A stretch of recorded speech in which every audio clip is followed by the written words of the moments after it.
الحمد لله والصلاة على نبيه وعلى آله وأصحابه المتأدبين بآدابه أما بعد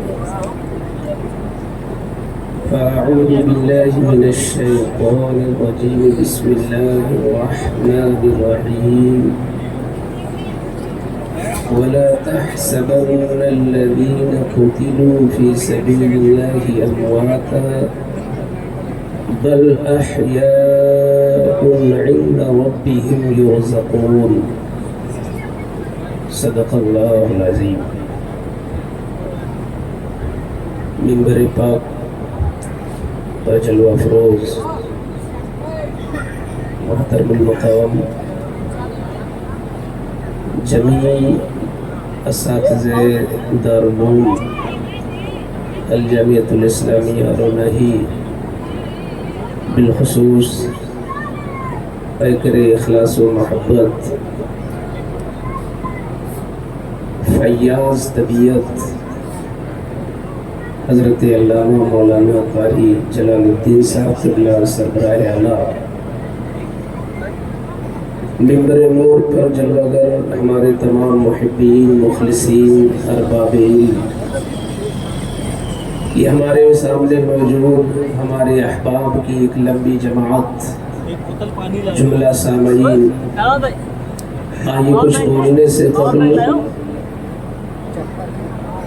درود پاک کی شکل میں بارگاہ رسالت میں اپنی عقیدت و محبت کا نذرانہ پیش کر لیں اور خلوص قلب سے درود شریف پڑھ لیں. اللہم صلی علی سیدنا و مولانا محمد معدن الجود والکرم وآلہ وبارک وسلم کما تحب و ترضى بأن تصلی علیہ. ان دو شعلہ بار ناظموں کے بعد ایک کمزور خطیب کو سننا تھوڑی دقت ضرور ہے، لیکن اگر محبت سے سنیں گے ممکن ہے کہیں نصیحت چھپی ہو، اور ہر آنے والا کوئی نہ کوئی اپنا درد لے کے ہی آتا ہے. کبھی کبھی چھوٹے کی فکر سے بڑے کا فائدہ ہو جاتا ہے، اور کبھی کمزور کی آواز سے بھی مجمع کا فائدہ ہوتا ہے. شاید وہی آج کمزور آواز آپ کے سامنے موجود ہے. حضرات گرامی، آج منصب کی تلاش میں اور اقتدار کی جستجو میں ہر ایک ہے. جدھر دیکھو ادھر عہدے کی مار ہے، عہدے کی جستجو ہے. ہر آدمی منصب چاہتا ہے، عہدہ چاہتا ہے، اقتدار چاہتا ہے، اور یہ کوشش ہونی بھی چاہیے. کچھ دنیاوی عہدے ہوتے ہیں اور کچھ دینی عہدے ہوتے ہیں. یہاں جتنے لوگ آپ ہمارے بھائی جلوہ گر ہیں، چھوٹے بڑے، ایک ایسا عہدہ ہے جو آپ سبوں کو حاصل ہے اور وہ بڑا عظیم عہدہ ہے. وہ کیا ہے؟ اللہ نے آپ کو مسلمان بنایا ہے، آپ کو ایمان بخشا ہے، آپ مومن ہیں. فخر سے کہا کریں ہم مومن ہیں. آپ کے چہرے پہ مایوسی نہ رہا کریں، چہرے پہ شگفتگی رہے ہم مسلمان ہیں. کسی بھی بستی میں جاؤ سر بلند کر کے کہو ہم مسلمان ہیں. اور اس زمین پر رہنے کا حق بھی مسلمان کو ہے. تو اللہ نے ایک بہت بڑی پوسٹ اور ایک بہت بڑا عہدہ جو ایمان کا ہے وہ ہم کو اپنے فضل سے عطا فرمایا ہے. لیکن ہمیں میں کچھ لوگ وہ ہیں جو نیکوکار ہیں، نیکیاں بہت کرتے ہیں، اور شاید یہ غلط فہمی ہو کہ نیکیاں صرف پیسوں سے کی جاتی ہے، نیکیاں صلاحیتوں سے بھی کی جاتی ہے. تو کچھ لوگ نیکیاں کرتے ہیں، تو جو نیکیاں کرتے ہیں وہ نیکوکار مسلمان ہوئے، نیک مسلمان. تو اب وہ اس مسلمان سے بہتر ہے جو صرف مسلمان ہے اور نیک نہیں ہے. ایسا کہ نہیں؟ صرف مسلمان ہے مگر نیکی کے قریب نہیں جاتا، نیکیوں سے کوئی مطلب نہیں، تو بے اعتبار مومن کے وہ محترم ہے مگر نیکی نہیں کرتا۔ اور ایک وہ ہے جو مسلمان بھی ہے اور نیکی کی طلب میں ہر وقت رہتا ہے۔ آج جس فیملی نے مجھے دعوت دی ہے، عالی جناب محترم فیروز صاحب قبلہ اور ان کے تمام شہزادگان، میں سب کا نام تو نہیں لے سکتا مگر میں اتنا جانتا ہوں کہ یہ سارے کے سارے لوگ جو فیملی سے تعلق رکھتے ہیں، چھوٹے بڑے وہ جتنے برادران ہیں، یہ ہمارے لیے بھی باعث رشک ہے۔ اب علماء سوچیں گے کہ مفتی صاحب بھی تعریف شروع کر دی، کیا جھوٹی؟ تو میں اسے بخاری شریف کی حدیث سے ثابت کرتا ہوں۔ یہ جو جلسہ کرانے والے ہیں، اپنا مال خلوص سے خرچ کرنے والے ہیں، یہ ہم سب کے لیے رشک کے قابل ہیں۔ میرے آقا صلی اللہ تعالی علیہ وسلم نے ارشاد فرمایا، غور سے سنیں، یہ حضور صلی اللہ علیہ وسلم کی حدیث ہے، کانوں نے بہت کچھ سنا ہوگا مگر قول رسول بھی سن لو۔ یہ کان قیامت کے دن بولیں گے، تمہارے وہ سنے ہوئے ڈرامے بھی بتائیں گے، اور اس عظیم تجھ کو احتشام والے جلسے میں بیٹھ کر حدیث رسول کا سننا بھی بتائیں گے۔ آقا ارشاد فرماتے ہیں، لا حسد الا فی اثنتین، رشک کے لائق تو دو ہی چیزیں ہیں۔ اگر رشک کیا جائے تو دو چیزیں ایسی ہیں جو واقعی رشک کے قابل ہیں۔ پہلی چیز وہ ہے جو ادھر آپ دیکھ رہے ہیں، پہلی چیز جو رشک کے لائق وہ ہے جو ان چہروں میں آپ دیکھ رہے ہیں۔ آقا فرماتے ہیں، رجل آتاہ اللہ علم والحکمہ فیقضی بها ویعلمها۔ ایک وہ خوش نصیب انسان ہے جس کو اللہ نے دین کا علم عطا فرمایا، ایک وہ خوش نصیب محترم انسان ہے جس کو اللہ نے دین کا علم عطا فرمایا، اور وہ اس علم کی روشنی میں لوگوں کے درمیان فیصلے بھی کرتا ہے اور لوگوں کو سکھاتا بھی ہے۔ تو یہ حضور فرماتے ہیں یہ رشک کے قابل ہے۔ اب میں اپنے علماء سے گزارش کروں گا، عرض کروں گا ان کی بارگاہوں میں، ہمارے اور آپ کے چہروں پر کبھی پزمردگی نظر نہ آئے، ہم کبھی کبیرہ خاطر نہ ہو، ہم کبھی اپنے کو چھوٹا اور کمتر محسوس نہ کریں۔ ایک انکساری الگ چیز ہے۔ نعرہ تکبیر، نعرہ رسالت، فیضان غوث اعظم، علماء اہل سنت۔ تشریف رکھیں، تشریف رکھیں۔ یہ بہت اچھا مجمع ہے، بہت اچھا ماحول ہے۔ اگر ہم اس ماحول سے بھی کچھ نہ دے سکیں اور آپ کچھ نہ لے سکیں تو سب سے بڑی کمی ہماری ہے، پھر آپ کی بھی ہے۔ اب دونوں لوگ کامیاب اس وقت ہوں گے جب ہم کچھ دے سکیں، آپ کچھ لے سکیں مجھ سے۔ میں عرض کر رہا تھا کہ ہمارے ان علماء دین کے پاس ایک ایسی چیز ہے کہ حضور فرماتے ہیں یہ دنیا والوں کے لیے رشک کے قابل ہے، کیونکہ اللہ نے ان کو دین کا وہ علم عطا فرمایا ہے کہ گھر میں جھگڑا ہو تو فیصلہ کر لیتے ہیں، محلے میں جھگڑا ہو تو فیصلہ کر لیتے ہیں، سوسائٹی میں جھگڑا ہو تو فیصلے کر لیتے ہیں، دنیاوی جھگڑے ہو اور دینی بحثیں ہو تو فیصلے کر لیتے ہیں۔ تو جو شخص علمی صلاحیت کی بنیاد پر فیصلہ کر لے اور بے علم کو علم دے دے، وہ شخص رشک کے قابل ہوتا ہے۔ تو حضرات، ایک وہ جماعت ہے جس کو اللہ نے علم عطا کیا، وہ رشک کے قابل ہے۔ اب آپ لوگ سنیں جنہوں نے جلسہ سجایا ہے، میرے آقا فرماتے ہیں وَرَجُلٌ آتَاهُ اللَّهُ مَالًا فَحَلَكَتْهُ فِي الْحَقِّ، میرے آقا ارشاد فرماتے ہیں فَصَلَّتَهُ عَلَى حَلَكَتِهِ فِي الْحَقِّ، ایک شخص وہ ہے جس کو اللہ نے مال عطا فرمایا، اور مال ایسا عطا فرمایا کہ وہ مال ناچ گانے میں خرچ نہیں کرتا، وہ مال دکھاوے میں خرچ نہیں کرتا، وہ مال فضول خرچی کے طور پہ خرچ نہیں کرتا، وہ مال کسی پر ظلم کرنے کے لیے خرچ نہیں کرتا، بلکہ اس مال کو براہ حق میں خرچ کرتا ہے، تو وہ شخص رشک کے قابل ہے۔ الحمدللہ آج کے دور میں اس طریقے سے محفلیں کر کے لوگوں کے ایمان کو بچانا اور لوگوں کے عقیدوں کا تحفظ کرنا، اس سے بڑی نیکی کیا ہو سکتی ہے؟ تو آپ نے مال خرچ کیا ہے نیکی میں، آپ رشک کے قابل ہو۔ ہم رشک کرتے ہیں کاش مولا مجھے بھی ایسا پیسہ دے دے، اللہ مجھے بھی آپ لوگوں کی طرح پیسہ دے دے۔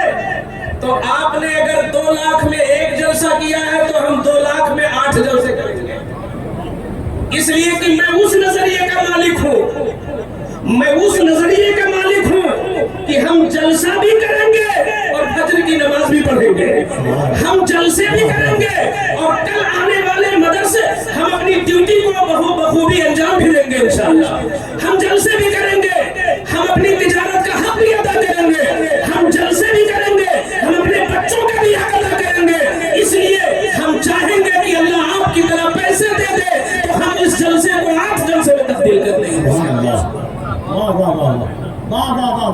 اشارہ لوگ سمجھتے ہیں، الحمدللہ اللہ تعالیٰ آپ کو اور عروج ارتقا فرمائے۔ کتنی ایسی مسجدیں ہیں جن کو آپ نے بارو نہ کیا ہے، میں دعا کرتا ہوں مولا جیسے اس فیملی نے تیرے گھر کو منور کیا ہے، حسین کے صدقے میں انہیں دل کو منور کر دے، ان کی فکروں کو منور کر دے۔ تو میں عرض کر رہا تھا آج اقتدار کی جنگ ہے، لوگ پوسٹ تلاش کر رہے ہیں، مگر اللہ نے اپنے کرم سے ہمیں ایمان کا منصب عطا کر دیا، ہم مومن ہیں، مگر مومن ہیں تو کوشش کریں کہ نیکی والے مومن بن جائیں۔ اب ایک مومن وہ ہوتا ہے جو نیکوکار ہونے کے بعد وہ علم بھی حاصل کر لیتا ہے، اور اتنا علم حاصل کرتا ہے، اتنا علم حاصل کرتا ہے، اتنا علم حاصل کرتا ہے کہ وہ حضور کا نائب ہو جاتا ہے، وہ حضور کا نائب ہو جاتا ہے۔ اب آپ غور کرو، آج کسی بڑے نیتا کا فون کسی کے پاس آ جائے تو 50 لوگوں کو وہ دکھائے گا، دیکھیں صاحب کا فون آیا تھا۔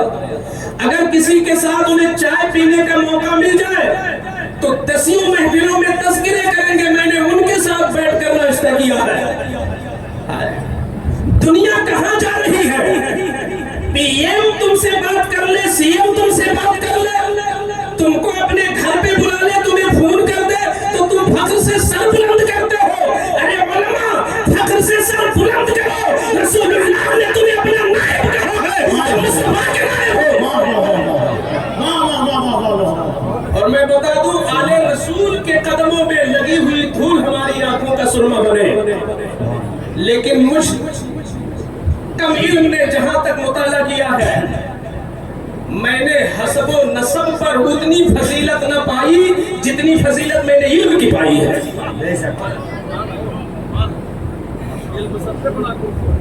علم یہ وہ نعمت کبریٰ ہے کہ میں اگر بولنے پہ آؤں تو میں یہ کہہ سکتا ہوں کہ خدا کے خزانے میں علم سے بہتر مجھے کوئی نعمت نظر نہیں آتی۔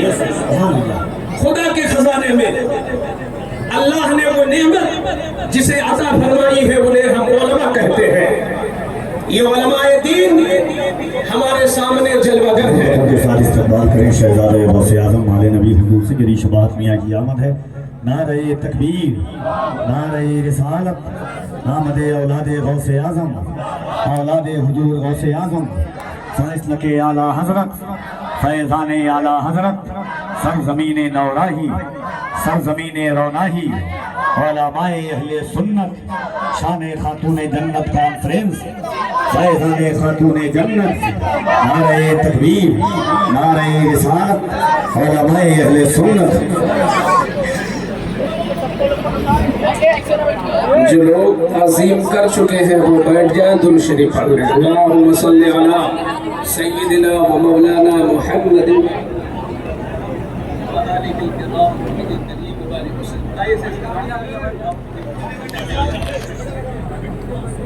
پیچھے کر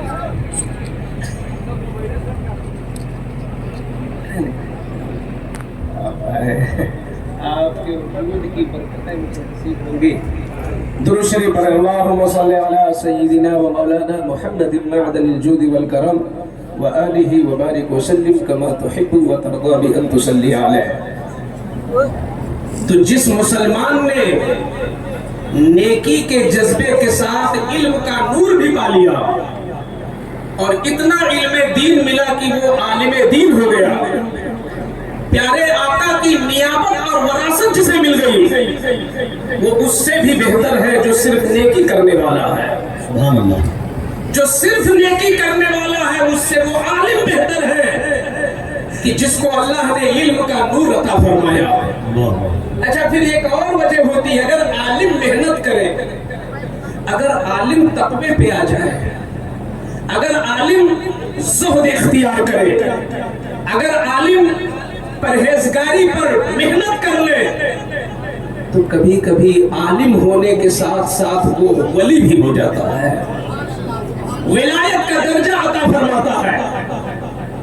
اب ولایت کے بہت سارے درجات ہیں, یہ رب جانے کس کا کون درجہ ہے, مگر ہم اتنا ضرور جانتے ہیں کتابوں کی روشنی میں کہ کوئی بھی ولی ہو, جب ولیوں کا سر جس بلندی تک پہنچ کے رک جاتا ہے, غوث اعظم کا قدم اس سے بھی اوپر ہوتا تو وہ ولایت کی دنیا کے تاجدار غوث اعظم ہے. لیکن ایک درجہ اور ہے, ایک درجہ اور ہے جسے ہم صحابیت کہتے ہیں. یہ بھی ایک پوسٹ ہے, میں دینی پوسٹ گنا رہا ہوں, اور یہ میری تمہید ہے کہ مجھے بتانا ہے کہ شہادت بھی ایک پوسٹ ہے, شہادت بھی ایک درجہ ہے. وہ درجہ کیا ہے ہم سمجھے تو کم سے کم اپنے امام کا درجہ کیا ہے. تو صحابیت یہ ہے کہ ایمان کی حالت میں پیارے آقا صلی اللہ علیہ وسلم کی زیارت اور دیدار ہو, یا صحبت نصیب ہو, مجلس نصیب ہو, اور اللہ ایمان ہی کی حالت میں آپ کو بلا لے, تو اب آپ صحابی ہو گئے. میں توجہ چاہتا ہوں, صحابیت کا درجہ بتانا چاہتا ہوں. اطہر بھائی, میں صحابیت کا درجہ بتانا چاہتا ہوں. ایمان نصیب ہوا ایک انسان کو 10:10 پر, 10:10 پر ایک شخص کو ایمان نصیب ہوا, حضور کی بارگاہ میں بیٹھا, ایمان لایا, اور 1 منٹ کی صحبت رہی پھر فوت ہو گیا. 1 منٹ کی صحبت رہی حضور صلی اللہ علیہ وسلم کی, پھر فوت ہو گیا.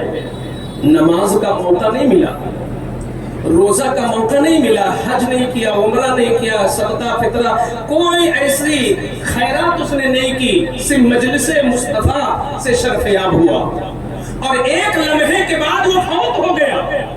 اب علماء سے پوچھو کہ اس کا درجہ کیا ہے.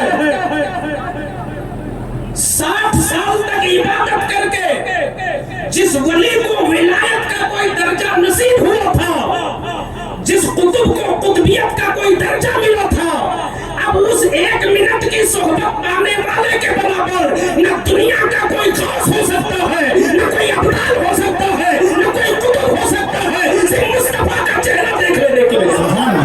نعرہ تکبیر, نعرہ رسالت, عظمت صحابہ, شان خاتون جنت کانفرنس. سبحان اللہ, سبحان اللہ. جس کا چہرہ دیکھ لو 1 لمحہ کے لیے, تو غوث کی غوثیت اور خواجہ کی خواجگیت, بڑے سے بڑے ولیوں کی ولایت سے آپ اوپر چلے جائیں, صرف چہرہ دیکھ لینے کی وجہ سے, مجلس میں بیٹھ جانے کی وجہ سے, یہ شیر محمد برکاتی ان علماء کی دعاؤں کی بدولت یہ کہنا چاہتا ہے کہ ذرا غور تو کرو اس کی شان و عظمت پر, کہ جس کی مجلس میں بیٹھنے سے 1 لمحہ بیٹھنے والا دنیا کے ولیوں سے بدرجہ افضل ہے, تو اس مصطفیٰ کی شان کیا ہوگی جس کے چہرے کو دیکھنے سے لوگ اتنا افضل ہو جاتا. ایک درجہ ہے شہادت. یہ کیا ہے؟ علماء فرماتے ہیں یہ بہت آسان بھی ہے اور بہت سخت بھی ہے.